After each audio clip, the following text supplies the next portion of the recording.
Vamos lá. O tema de hoje, então, é zero da função. Para muitos, no nono ano, já viram como é que se acha o zero da função. Para outros que não viram, vai ser um novo aprendizado, tá? Calcular o zero da função, vocês têm que ter em mente que isso aqui é igual, o y é igual a zero, tá? Falou em zero da função, é colocar a equação que constrói a função do primeiro grau igual a zero. É colocar y igual a zero. Se você decorar isso aqui, você resolve qualquer um. Vamos relembrar aquela nossa folhinha? Ó, função polinomial do primeiro grau, que foi igual da última aula, né? Ou também chamada função afim. O formato dela é f de x, ou no lugar do f de x, o y, é igual a x mais b, tá? Onde a e b é qualquer número que pertence aos reais.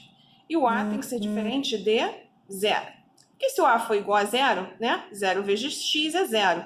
Então, você vai ficar com f de x igual a b. Aqui, ó. F de x igual a b. Ou seja, teremos uma função constante. Vimos também como é que funciona o gráfico de uma função constante. E se o b for igual a zero? Né? Se aqui for igual a zero, você fica com uma função f de x igual a x, sem o b. Assim. Logo, vai ser uma função do primeiro grau, só que tem um nome particular, que é a função linear. Esse a e esse b, que podem ter qualquer número, pode ser representado por qualquer número real, eles recebem nomes particulares. O a se chama coeficiente angular, o b se chama coeficiente linear, tá? O gráfico de uma função do primeiro grau ou de uma função afim é sempre uma reta, assim, ó. Esse vermelho aqui ou esse vermelho. Aqui, ó, a leitura da esquerda para a direita. Então, crescente, ó, da esquerda para a direita, decrescente. Mas o que determina isso? Ó? O coeficiente angular, que é o a, é que determina se ela é crescente ou decrescente. Se o coeficiente angular, o a, for maior do que zero, você já sabe que o desenho vai ser crescente. Se o coeficiente angular for menor do que zero, você já sabe que o desenho vai ser decrescente. Aqui, por exemplo, ó, f de x igual a 3x menos 5.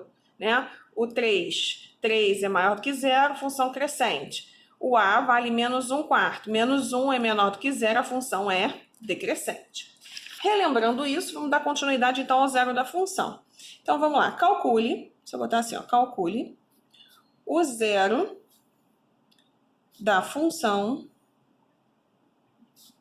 f de x igual a 2x mais 4. Tá? O que você tem que fazer quando eu pedir o zero da função? É colocar o y igual a zero. Então, você reescreve lá no seu caderno, f de x igual a 2x mais 4. Quem é o y, gente? É o f de x. Então, aqui, nesse lugar, você coloca zero. Zero igual a 2x mais 4. Caiu no quê? Numa equação do primeiro grau. Como é que se resolve isso? Ó, 2x igual a 0 menos 4. 2x igual a menos 4. X igual a menos 4 dividido por 2, x igual a menos 2. Quais seriam as coordenadas do par ordenado determinado nessa questão? X igual a menos 2, ó, ao lugar do x, e o y igual a 0. Então, ó, determinar o zero da função é colocar y igual a 0. E qual é o x relacionado a esse y igual a 0? É menos 2. Logo, você tem um par ordenado, menos 2 e 0. Ainda nessa função, quem é o coeficiente angular? Quem é o coeficiente linear? O coeficiente angular é o a, é aquele que acompanha o x elevado a 1, ou seja, é o 2. O termo independente 4 é o b. Pelo a ser maior do que zero, essa função ela é crescente, né? Aí pensa só. Vamos voltar aqui nesse gráfico aqui, ó. Crescente, ela vai ser assim. Tá? Então, pensa num gráfico crescente e repara que, num gráfico, o gráfico ele corta o eixo das abscissas, o eixo x, num ponto. Tá vendo? Aqui e aqui.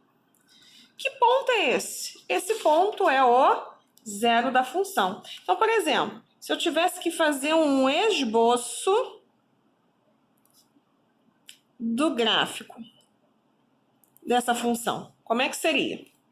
Tá? Você vai desenhar o plano cartesiano, tá? x, y. Vai marcar aqui o ponto de coordenadas do zero da função. Menos 2 e 0. Menos 2 para o x, ó. É aqui. Menos 1, menos 2. Menos 2 e 0 é em cima do eixo. Lembra que a função é crescente? Então, ela sobe assim. Então, fazendo um esboço, não é o gráfico real, esboço é uma simulação. Então, ó, é uma função crescente que passa pelo ponto de coordenadas menos 2 e 0, que é o zero da função. Ok?